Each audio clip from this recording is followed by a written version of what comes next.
జనసేన అధినేత పవన్ కళ్యాణ్ ఉత్తరాంధ్ర నేతలతో సమీక్షలు కొనసాగుతున్నాయి. నిన్న విజయనగరం నేతలతో సమావేశమైన జనసేనాని ఈ రోజు విశాఖ జిల్లా నేతలతో సమావేశం కానున్నారు.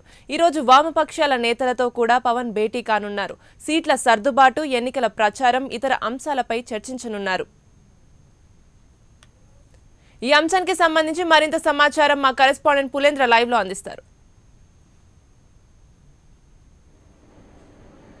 మాధురి, ఉత్తరాంధ్ర జిల్లాలకు చెందినటువంటి నాయకులతో పవన్ కళ్యాణ్ చేసినటువంటి సమావేశాలు ఈ రోజు మూడో రోజు చేరుకున్నాయి. మొదటి రోజు శ్రీకాకుళం జిల్లా కార్యకర్తలతోనూ, అదేవిధంగా రెండో రోజు విజయనగరం జిల్లాకు చెందిన నాయకులతో సమావేశాలు నిర్వహించడం జరిగింది. ముఖ్యంగా ఈ రోజు ఆఖరి రోజు విశాఖపట్నానికి చెందినటువంటి కార్యకర్తలతో ప్రత్యేకంగా సమావేశం కాబోతున్నారు.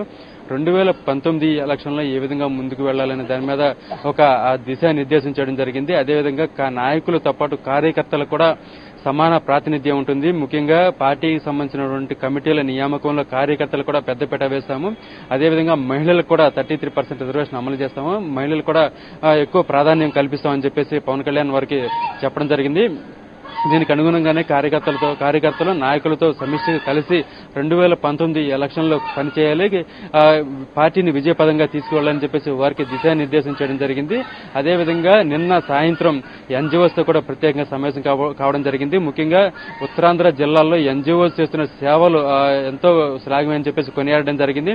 ముఖ్యంగా ఉత్తరాంధ్ర జిల్లా సమస్యలను ప్రభుత్వం దృష్టికి తీసుకురావడం జరిగింది. అదేవిధంగా ఈ ఎన్జీఓలు కేవలం సర్వీస్ మోటివ్తోనే కాకుండా తాము చేసినటువంటి సేవలు, అదేవిధంగా సమస్యల దృష్ట్యా అక్కడున్న స్థానిక రాజకీయ నాయకులు కూడా నిలదీసే విధంగా పోరాడాలి, దానికి అండగా జనసేన పార్టీ ఉంటుందని చెప్పేసి వారికి ఒక భరోసా ఇవ్వడం జరిగింది. రేపు రానున్న రోజుల్లో ఎన్జీఓస్ యొక్క సమస్యలు పరిష్కరించే దిశగా ఒక మేనిఫెస్టో కూడా రూపొందిస్తాము. వారికి ఒక ప్రత్యేక హామీ కూడా ఇవ్వడం జరిగింది.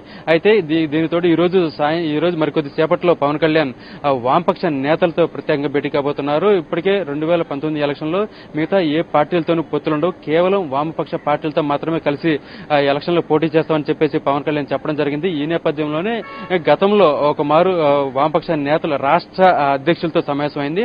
ఇప్పుడు ఈ రోజు రాష్ట్ర అధ్యక్షులతో పాటు జాతీయ నాయకులు కూడా వచ్చి పవన్ కళ్యాణ్ తో సమావేశం కాబోతున్నారు. ముఖ్యంగా 2019 ఎలక్షన్ లో ఏ విధంగా ముందుకు వెళ్లాలనే దాని మీద ఒక రౌండ్ టేబుల్ సమావేశం ఏర్పాటు చేయబోతున్నారు. ఈ రౌండ్ టేబుల్ సమావేశంలో ఇరు పార్టీల యొక్క మేనిఫెస్టోను, అదేవిధంగా రానున్న ఎలక్షన్ లో ఎటువంటి హామీలు ఇవ్వాలనే దాని మీద కూడా వామపక్ష నేతలతో కలిసి ఒక సారూప్య భావాలు ఉన్నటువంటి మేనిఫెస్టోను రూపొందించే ప్రయత్నం చేయబోతున్నారు.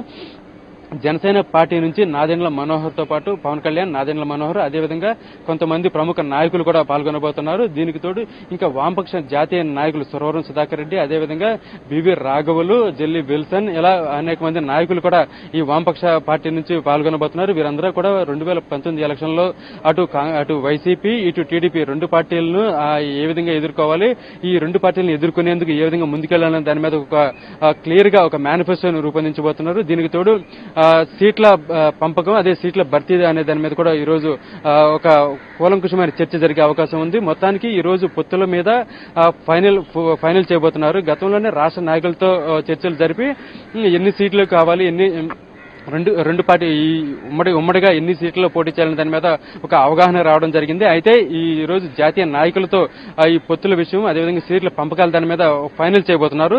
ఏదేవిధంగా ఈ రౌండ్ టేబుల్ సమావేశం ముగిసిన తర్వాత పవన్ కళ్యాణ్, అదేవిధంగా వామపక్ష నేతలు మీడియా ముందుకొచ్చి పొత్తుల్లో 2019 ఎలక్షన్ లో ఏ విధంగా ముందుకెళ్తానో దాని మీద కూడా ఒక క్లియర్ గా సందేశం ఇవ్వబోతున్నట్లు తెలుస్తోంది. మాధురి.